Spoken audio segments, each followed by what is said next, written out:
like I'm just coming at you with like controversial videos at the minute.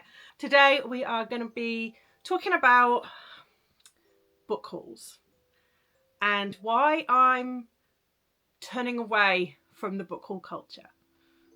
So let's settle in and we'll have a chat. So I kind of want to disclaimer this to start off with anyway, because this isn't like a judgment on anybody. It's just something that I've noticed more and more. And I think it's something that I have also fallen into the trap of, because I only had like a book haul a few weeks ago that I posted, and it's something that's come off the back of that, and where I've started to reflect upon myself and how I consume media. If you look at a lot of booktube channels, there is so many where they have book hauls. There's a video, and can't remember who it was by.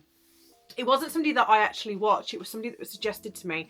And I think I was so deeply shocked that it really made me start to think as well, because the thumbnail said something like a 90 book haul. And I'm like, 90 books in a book haul?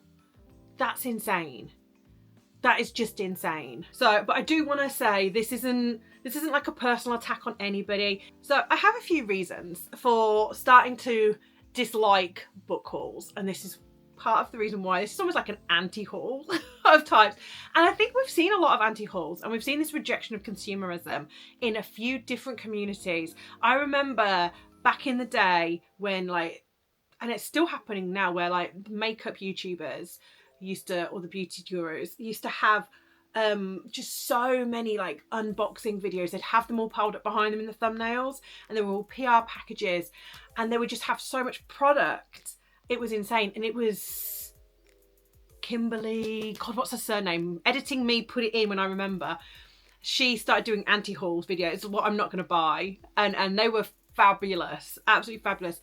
And I think it's always been something in the back of my mind. I know as well there's been this trend recently, especially on some of the shorter platforms like TikTok, where people are showing luxury hauls, and the tide's turning, and it's almost seen as distasteful rather than something that people used to enjoy. But again, I think that's purely because of the economy. Worldwide, the economy isn't great. People cannot afford to be constantly buying these things. Having it thrown in your face constantly just isn't endearing anybody to it. So I do have a few reasons for why, and I have them written down on my phone. So number one, reading versus acquiring. Where is that line between being somebody that enjoys reading and somebody that's a collector? Somebody that's just acquiring books? I mean, I don't know. I don't know how to answer that question. How I tend to think about buying books, for me, it's all about the enjoyment of the book. It's sitting down, reading. I'm somebody that's taken a while to get around to. I think that's my smart and sip that's just been delivered. I'm trying to concentrate more on the experience of reading. I've always been somebody that resisted Kindles for a long time because I like the feel of the paper. I like the smell of the paper. So it is a reason as to why I will tend to prefer to get hardbacks than Kindle, but I'm trying to change that. So I do have my Kindle Unlimited, so that I can start to get away from the acquiring of books and just try to enjoy the book. So my second thing that I wrote down was the pressure and consumerism. I do feel like a lot of creators will potentially feel pressure to do these book hauls and to acquire books. And I don't necessarily think it's necessary. I think it just fuels this like unsustainable cycle of consumerism. And I feel like it brings in like an element of competition. Who can get more books than somebody else? Who can be the biggest haul? I feel like that loses what book channels are about. You know, it's not about the biggest haul and showing off all these books that you've bought or the books that you've been given, because a lot of people don't even buy them. A lot of them are rep packages or publisher mail. So they've not even bought them themselves, or their ARCs. Again, which I don't think is a good example to be setting. My third thing was about environmental sustainability. You know, there's so many mass-produced books, and especially the ones like, well, I need to do a deep dive into these special editions that are like the multiple special editions, because Alchemized I thought was such a good example. I think there were 6 or 7 different versions of Alchemized, and people were buying it. And to me, that's just insane. You don't need all those books, but then you have to think about the environmental costs of producing them. The last thing I wanted to mention was like my personal experience with this. The February book haul that I did, I added, I think 19 books to my TBR. And I looked at that and I felt overwhelmed. I just thought that's too many books. That's too many books. I do not understand how people can have these huge amounts of books and that they're unboxing and they're adding to their TBRs and not feel overwhelmed. It makes me get a little bit of paralysis. I mean, I read Meg with books, and God love her, she's got like nearly 300 books on her TBR. The reason why I haven't finished the Hades Persephone set is because there's so many of them.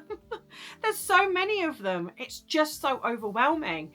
And I would just struggle so much. And I would feel so guilty that I have all these beautiful, gorgeous books that somebody else could be buying and reading before I get the chance to. I think there's a couple of channels that I watch where they're reading books and they've been on their TBR for like 6 years.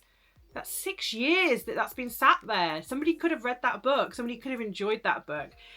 And it just makes me think a little bit more about, you know, what should I be doing? Should I be buying mass amount of books that I have no intention of reading for like a few years? I've got some books on my TBR that I've had for maybe 1 or 2 years, and I am trying to get through that stack. I started the year with 56 or 58. Editing me will put that in. I have counted them. It's on a note in a different room.